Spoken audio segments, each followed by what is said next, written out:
Herzlich willkommen zum Live-Interview mit Jennifer Lawrence und Chris Pratt. Ich heiße Özlem Evans und ich werde ausnahmsweise nicht die Fragen stellen, sondern das überlasse ich jetzt 15 Minuten lang euch. Wir haben schon einige Fragen an die beiden eingesammelt. Es geht um den Film Passengers, der am 5. Januar auch hier in Deutschland startet. Darum legt los, tippt eure Fragen ab. Und dann werde ich sie an Jennifer Lawrence und Chris Pratt stellen. Guten Tag. Guten Tag. Hi, how are you guys? Good, thank you. How are you? Very well, thanks. Chris, I have a first, this is my only personal question I have to you. Did you understand anything that I just said? Because I heard you have some German skills. Yes, you said 15 Minuten Fragen von Leute und unser Film kommt am 5. Januar und du heißt Özlem Evans und das ist für Bild? Richtig. Richtig? Impressive. Thank you. That's Very amazing. impressive. Yeah. I don't know what he's doing. This is called another language. German, Deutsch. Yeah. Yeah, so I understood some of it. I'm trying. It's something that's really fun to do because I do speak a little bit of German, but every time I come to Germany and I want to practice German, I feel like I run into Germans who speak English and they want to practice English, and oftentimes their English is so much better than my German. So it's rare that I ever find an opportunity to actually speak German. So I always look forward to these press tours to just try it out a little bit. So we just had an opportunity. Yeah. Why don't we tell everybody that's watching on Facebook Live right now what this movie is about so they know what kind of questions to ask? Okay. Passengers, okay, Jen Lawrence and I play two passengers of 5,000 that are on a starship bound for a new world. We're on a journey that's going to take 120 years. Yeah, you do the actions. We're a 120-year journey, and we're put into a state of hibernation where they put us to sleep and, kind of freeze us almost and suspend our metabolic function. So 30 years into this journey, there's a mysterious malfunction which results in both of us waking up. And we now face 90 years of left on this journey, but we're awake while everyone else is still asleep. And we are on this massive luxury starliner or starship cruise liner, and we're alone, and we're trying to unravel the mystery behind why we woke up. And in doing so, we begin to fall for one another. And that is interrupted by this foreboding and ominous inevitability that this ship is going down. And so we then have to try to save the ship and also uncover the mystery behind why we woke up. That was an amazing summary. He's And now much in better at German, that than please. me. In German? Oh my God. Oh, I didn't learn Starship in high school. I'm kidding. Let's get started with the questions. Yeah. There was a pretty good one. I'm sure that comes to mind whenever you think of getting away, and just usually this question comes with going to a stranded island. This time it's space. What would you take with you if you had an opportunity to go to space? I guess I would take my baby, my dog Pippi. Even though she would hate it, yeah. I gave birth to a canine. Wow. Yeah. It was really scary, but now can't believe that wasn't in the news. Yeah, well, we tried to bury it. The dog? No, not my baby. Oh, the story. The scandal. Ah. Yeah. I would take my family if I could, because does that count? Of course. Okay, my family. And a satellite phone. Yeah. That hopefully works. Yeah, that hopefully would work. And maybe art supplies, so I could, draw. Jenga. Jenga. I'd take Jenga. One Jenga game. A deck of cards would be nice. Oh, yeah, that's true. Yeah. Rubik's Solitaire. Cube. Solitaire. You would take a Rubik's Cube. You know how much I hate those. You hate Rubik's Cubes? Yeah, they make me feel stupid. Oh. Wish I had my Rubik's Cube. Dummy. Another question that came in before. Have you ever been in a situation like your characters were, or when you were scared for your life? Probably last night on our airplane. That was the closest I've ever been to really accepting that I was gonna die. we had a It's very, very windy flights coming in. The luggage like door to below the plane like opened, so the sounds were crazy, and our plane was going side to side, and I was screaming for the flight attendant, "Is everything okay?" And everybody was trying to be very calm and not freak out the other passengers. Not me. I was alarming everyone. I felt like it was my duty to get people to panic more. I felt like people weren't panicking enough. And you kept trying to calm me down, and you went, "Hey, bud," and you reached for me, and I went, just get off me. I just want to get on the ground. That's pretty scary. Was that your scariest moment as well? No. Here, look over there. Look over there. What is that? What's it? It wasn't that bad. It was. I mean, I felt like it was just windy. It was windy, and it was kind of scary. Like there was a moment when I thought, look, this is it's incredibly scary and could be potentially very tragic as we just. Are you gonna talk about the fucking Graham Norton thing? No, God no. No, I'm going to talk about, what just happened in Brazil. I mean, there's like a whole tragic loss of all of, like life is short and delicate, and certainly those things can be very scary. But, I completely empathize when someone feels fear for those kind of things. You can't rationalize it if you feel fear. And I've felt it in situations, not necessarily last night, but one time I was... You were scared. I was terrified last night. I was just glad Jen was there to calm me down. We're gonna die. We're all gonna die. Pilot. Talk to me. Talk to me. I was like calling for the pilots, and then Chris was like, "Jennifer, they need to focus." I was like, "Focus? Why do they need to focus?" Well, thankfully everything went well, and you guys. Everything's fine. Here in He Berlin. still has to get on a plane with me tomorrow. Oh. We'll be all right. Yeah, there was a pretty good one.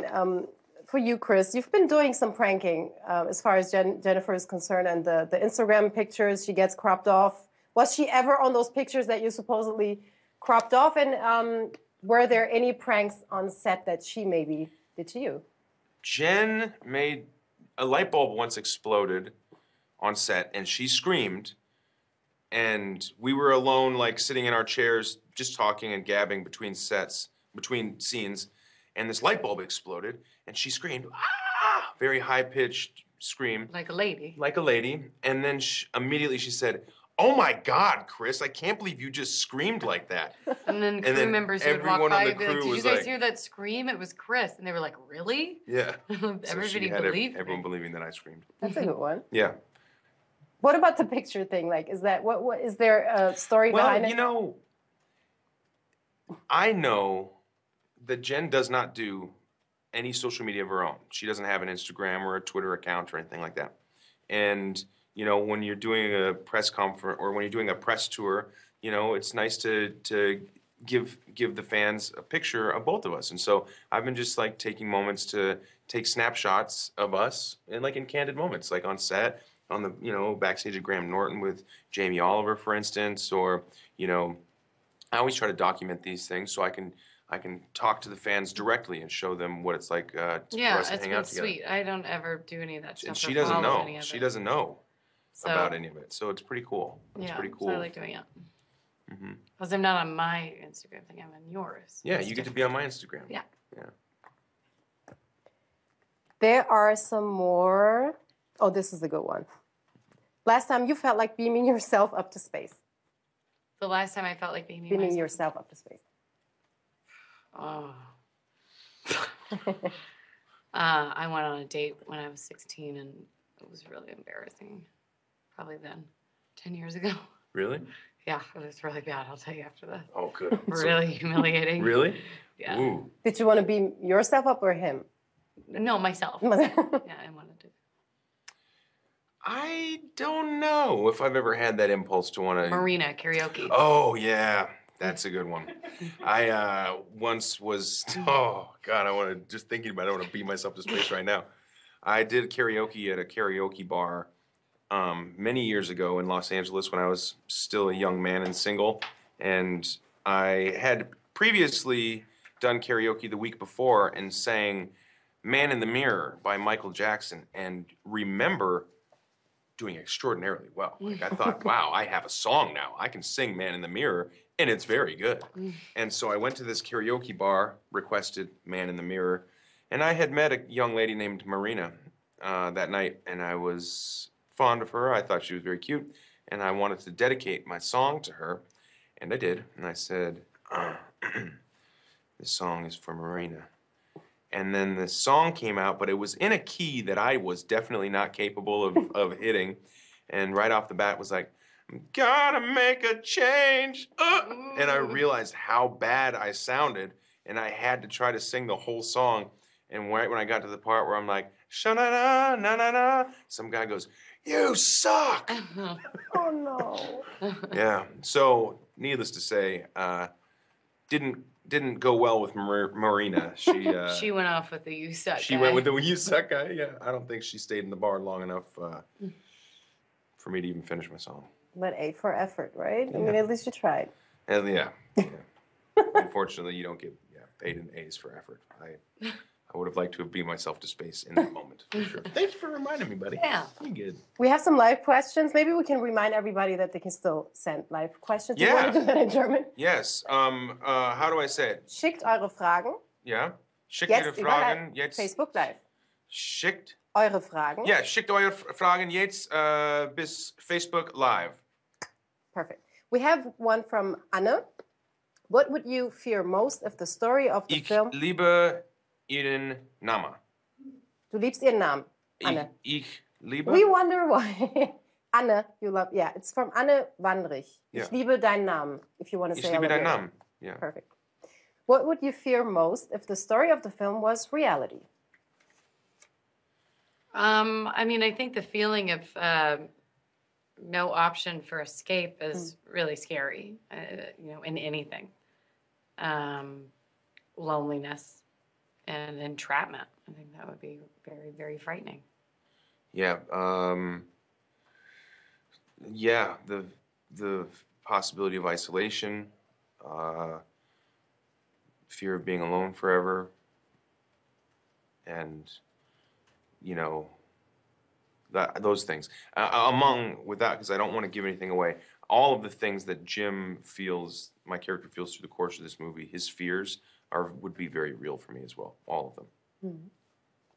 We have another one from Yelena. If you were to go to another planet, which one would you choose and why? I guess an existing one in reality.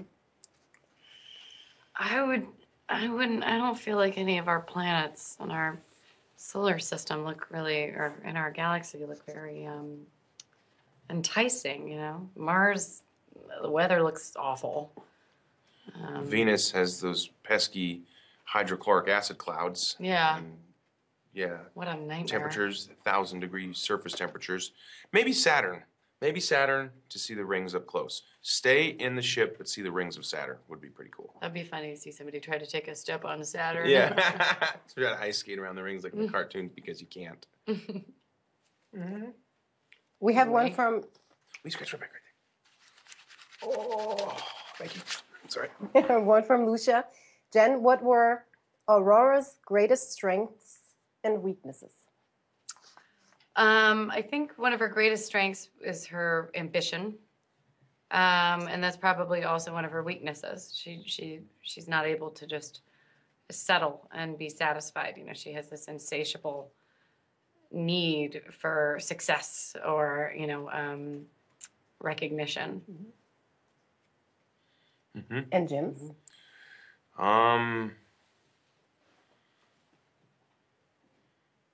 Oh, that's a good question. Strengths, problem-solving abilities, calm under fire. Weaknesses, he was born in the wrong era. I think he's somebody who is incapable of surviving incapable of doing well on Earth and where it is in its current state where he left. He leaves the planet because he doesn't feel as though he's useful. So he's kind of like his weakness is that was born in the wrong time. Mm-hmm.